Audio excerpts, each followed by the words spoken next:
Kalau rakyat sudah membuat lelucon terhadap pemerintah, itu sebetulnya menggambarkan puncak ya kejengkelan mereka terhadap pemerintah itu gitu. Tapi ada beberapa isu yang saya pikir ini perlu dialektika yang lebih khusus. Yang mana, Kalau Pak Sugiat? misalnya isu yang pertama itu hentikan penjajahan negara atas rakyat sendiri. Saya pikir ini kan ya apa fakta, apa data yang sampai BEM UI membuat kesimpulan seperti itu kan? Anda merasa bahwa tidak ada ya penjajahan antara dari negara ke rakyatnya sendiri? Kalau itu kan poin satu seperti menuduh Indonesia, menuduh pemerintah itu negara penjajah. Iya, makanya pertanyaan saya tadi Pak Sugiat, kalau Anda merasanya pemerintah tidak menjajah rakyatnya ya saat ini? Tidak. Ya pasti kami tidak merasa seperti itu dan mayoritas rakyat Indonesia juga tidak merasa seperti itu. Saya nggak tahu dari mana BEM UI bisa mengambil kesimpulan seperti itu. Lalu yang isu-isu berikutnya tadi terkait dengan pembentukan Batalion Infanteri Teritorial Pembangunan. Ini kan batalion yang sangat diperlukan. Kalau kemarin misalnya terjadi bencana di Sumatera, saya pikir yang paling banyak melakukan kerja-kerja nyata, katakanlah menghubungkan daerah-daerah yang aksesnya terputus karena jalannya terputus, karena jembatannya terputus, dan lain sebagainya. Ini banyak sekali dilakukan oleh kawan-kawan TNI yang tergabung di Batalion Infanteri Teritorial Pembangunan. Dan memang kan fungsi dari terbentuknya Batalion Infanteri Teritorial Pembangunan itu bagaimana TNI itu bisa manunggaling bersama rakyat untuk menuntaskan persoalan-persoalan rakyat, apakah persoalan infrastruktur, persoalan ketahanan pangan, dan lain sebagainya. Terkait dengan hentikan MBG, saya pikir begini, ini kan kalau kita pembicaraannya adalah evaluasi bagaimana tata kelola MBG, yang itu lebih baik, saya pikir oke-oke saja. Tapi kalau hentikan MBG, mungkin Bang Ray juga tahu, ada banyak sekali landasan kenapa MBG ini harus kita lanjutkan dan harus kita eksekusi terkait dengan penanganan stunting. Kalau dalam konteks agama, ini Bang Ray ini guru ngaji juga kan jelas dalam Al-Quran bahwa pendusta agama itu salah satunya yang tidak peduli terhadap anak yatim dan tidak memberi makan fakir miskin. Ini negara menjalankan perintah agama, menjalankan perintah Undang-Undang Dasar 45, bagaimana rakyatnya itu bisa berkecukupan gizi, bahwa persoalan teknisnya ada masalah, saya sepakat. Kita kepingin penegakan hukum terkait dengan kalau ada korupsi di MBG, tuntaskan, tegakkan siapapun yang pelakunya. Kan itu pesan Pak Prabowo. Siapapun yang bermain-main dalam kasus korupsi MBG itu sangat biadab. Itu kan yang selalu disampaikan Pak Prabowo bahkan kemarin di sidang paripurna MPR. Tapi kalau hentikan MBG ya tidak juga. Poin soal transfer ke daerah. Ya, saya pikir begini, nanti kita bisa dialog secara konkret bagaimana data-data yang disampaikan oleh kawan-kawan BEM UI terkait dengan tata kelola keuangan daerah.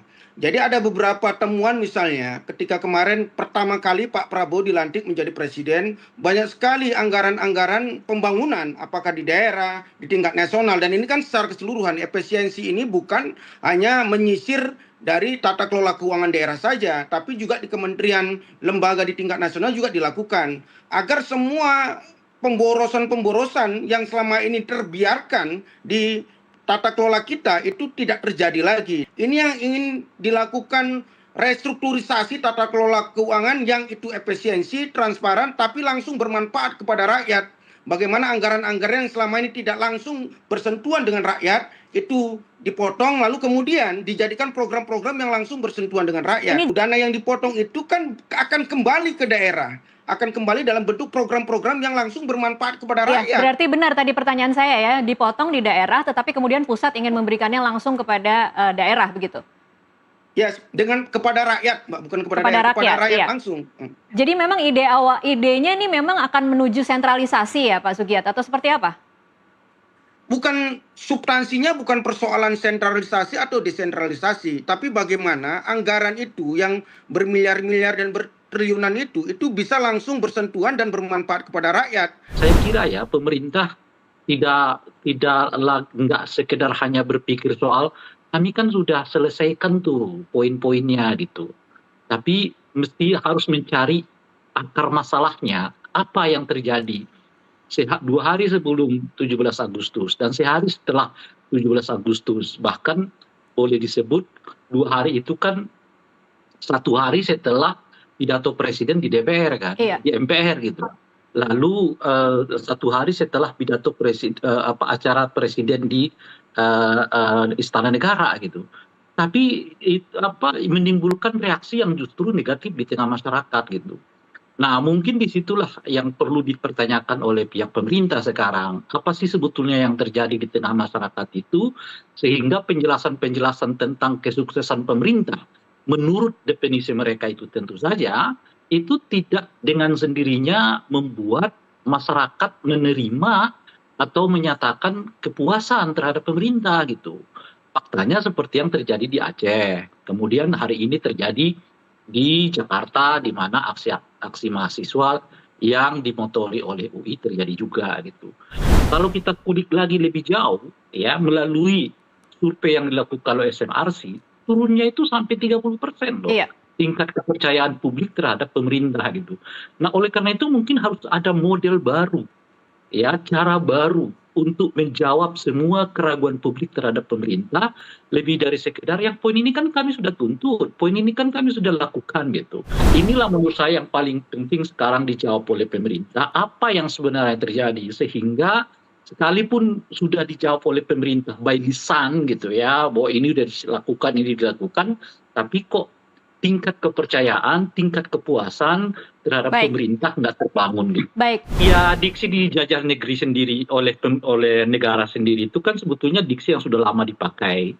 Oleh karena itu tidak perlu menurut saya pemerintah terlalu reaksioner juga dengan diksi itu. Apalagi misalnya menyudutkan gerakan mahasiswa. Sebetulnya pengertian yang disebut dengan dijajah itu kan karena minimnya partisipasi masyarakat dalam proses pengambilan keputusan. Sejatinya ya, menurut saya sih harus ada mekanisme dialog baru yang dilakukan oleh pemerintah.